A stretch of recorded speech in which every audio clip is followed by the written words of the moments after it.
Hey guys, it is Tristan with Nerdette's NewsStand, and I want to talk about this article that's kind of been making its rounds, and it is a little bit older article. It comes from March 4th, so a lot of this was pre-COVID thinking, but even so, I still want to talk about it because it's been brought back up recently. Now, this comes from the Motley Fool, and this website is basically for investments and dividends and stocks and such. So that's how they're looking at DC Comics when it comes to AT&T. Now, it is titled sensationalistically as AT&T getting ready to kill DC Comics. I actually have zero problem with clickbait because you have one chance at getting someone to A, click on your article, or B, click on your video, and you have to kind of go for that, headline. If you make sense in the article, then I have no problem with it. But anyways, is AT&T getting ready to kill DC Comics? Is this viable?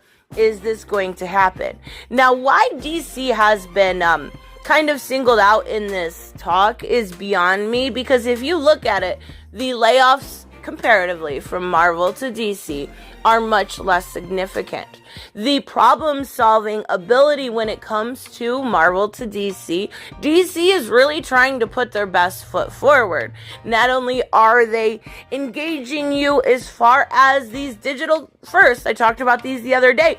I'm actually, I think, 6 in. I ordered the superhero girl ones. I ordered all of them. And, shut up. Anyways, and I'm once they're all out and I'm able to go through each and every single one of them, I'm going to do a video specifically on digital first because they have been very, very good. I'm actually impressed. I read Aquaman last night and it was very good. But, that's another way they're trying to keep readers engaged. 84 cents. Like, really? They're very, very cheap. I think it's smart. Okay, so another way DC has been trying to engage their readers is through their channel. Now, their channel has been always doing this, kind of show with their little personalities that are super annoying, but even so, I can deal with it. The girl has as much energy as me, and I don't know why, but that drives me crazy. Even so, they are bringing on big names. They had Brian Azzarello, they had Joelle Jones, they had just recently Jim Lee, fantastic interview. They had the girl that plays Black Canary, Jussie Smollett's sister. I don't remember. I'll put it on the thing. But even so, they have a lot of big names on there, right? So they're trying to keep you involved. They're trying to keep you involved, whether it is through your escapist medium of comics or it is through your entertainment viewing value. They are doing their best, and I think they are, I am biased. I'll be the first to admit it, but I think they're doing a good job. Let's talk about this article, because the reason why I am calling this yellow journalism is pretty obvious. When you completely omit part of the article to fit your narrative, it doesn't work. So I'm going to show you the end first. The end first. And I'm going to read it verbatim because I don't want to mess this up. AT&T probably won't sell or license out DC Comics anytime soon. Elliott's management moves at the dismissal of Dan Didio sparked wild rumors. But a sale or licensing deal would arguably weaken AT&T DC's business without significantly reducing its massive long-term debt of $151 billion. Now, what they're saying is, let's be real. Comics are a niche market. The fandom for the characters is there, but when it comes to the comics, it's much smaller. If they sold DC Comics, it would not help them. Let's be real. They're making about $400 million a year, give or take a little bit. What is that going to do to a long-term debt of $151 billion? Please. This is silly. This is a silly conversation. Recent reports also suggest that Didio was fired due to creative conflicts instead of financial ones.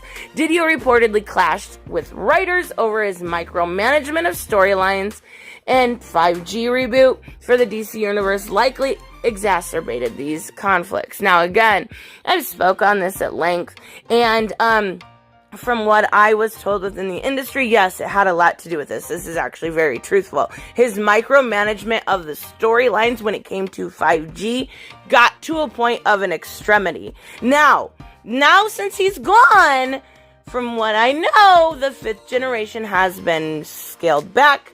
We are going to see a big change. Scott Snyder is getting a lot more creative freedom. So, heavy metal, or death metal, is going to be a lot bigger of an event. Oh, therefore, it's doubtful that AT&T would sell off or kill DC Comics anytime soon. And I want to kind of talk about that in a second. DC won't significantly boost Warner Media's revenue, but its comic book storylines would still provide valuable fodder for future TV and film products at Warner Media. Now, what this all comes down to is DC Comics, their revenue isn't large, but the bigger picture is there. Those storylines make really good storylines for HBO Max, and I'm going to go over that in a minute. It gives storylines for movies, for animated stuff, for video games. So, even if they're taking a little bit of a loss, which is, it's not happening. They're not taking a loss for comics right now. That loss is perpetuated and intensified by the amount that they make through live action, animation, and video games. They make no loss when you look at the bigger picture. And for them to license out a character is really, really silly. I can't believe we're having this conversation again. Can you imagine them licensing them out, one, to their competition in Marvel? It just wouldn't happen. Even if they license them out to Image or Dark Horse or Valiant, anything, they could do anything they want with them. They could literally try to sabotage that character, and DC would not have that. That's such a silly conversation to have. But when this article goes back around and makes its rounds, and people specifically leave this out, it's really silly to me. It's just not going to happen. At this point, you're not looking at the bigger picture. They're cutting costs where it comes to landlines and other things like that. They're not cutting costs at a little $400 million revenue. They're not cutting costs at that. They're looking at the bigger picture because it's a drop in a bucket when it comes to, what they actually do owe. So, I do know that Thinking Critically did a fantastic video about this today when it came to the actual numbers that came out, and I haven't even had a chance to look at them as far as Warner Media Group goes and AT&T. I haven't had a chance to look at them, but I did listen to his video, and him and Perch, 2 comic book YouTubers who I absolutely suggest, did a great job going through those numbers. So this brings me to HBO Max. This is a lot right now. With HBO Max coming through, this is where DC is really, really got their money in. You've got shows like Titans, which I absolutely suggest, Doom Patrol, and now we're getting a lot more sense because Swamp Thing, that show was canceled right away. Nobody quite understood why. And from what I hear, I haven't had a chance to watch it. It was fantastic, but I can't actually suggest it myself. But it makes sense because, we're getting Justice League Dark, and, I posted on my community post a couple days ago. I actually don't mind J.J. Abrams, but I know a lot of you guys know more about him than I do.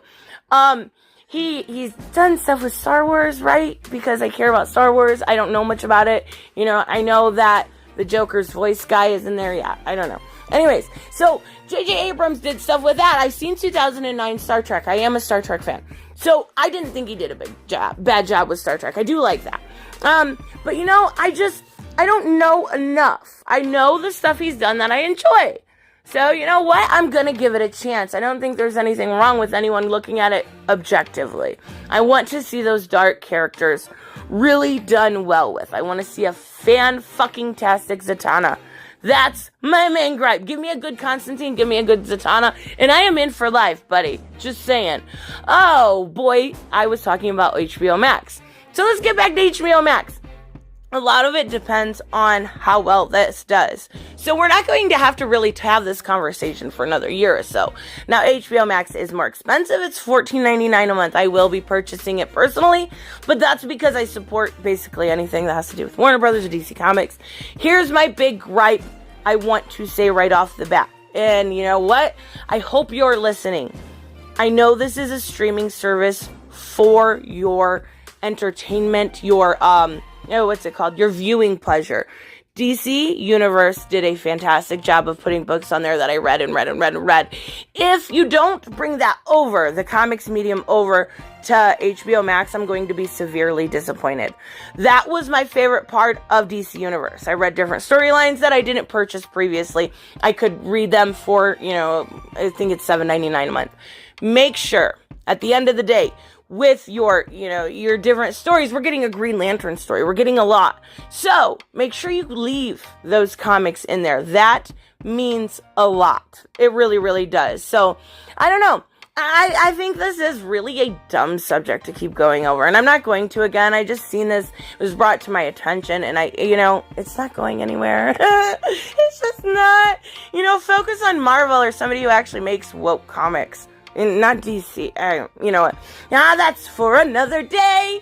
But yeah, I will have a video later. Make sure you guys check out Thinking Critically and Comics by Perch. Fantastic YouTubers. I did see a video by JDA. He started propping up some really good comics YouTubers, so I wanted to do the same. So make sure you check out, Thinking Critically, Comics by Perch, Pocket Jacks, and JDA. All of which I watch every video. Anyways, I will have a video later, and it will be a review of a Mike Miller book. So I'm excited for that one. Really excited. And I will see you guys in the next one. Bye-bye.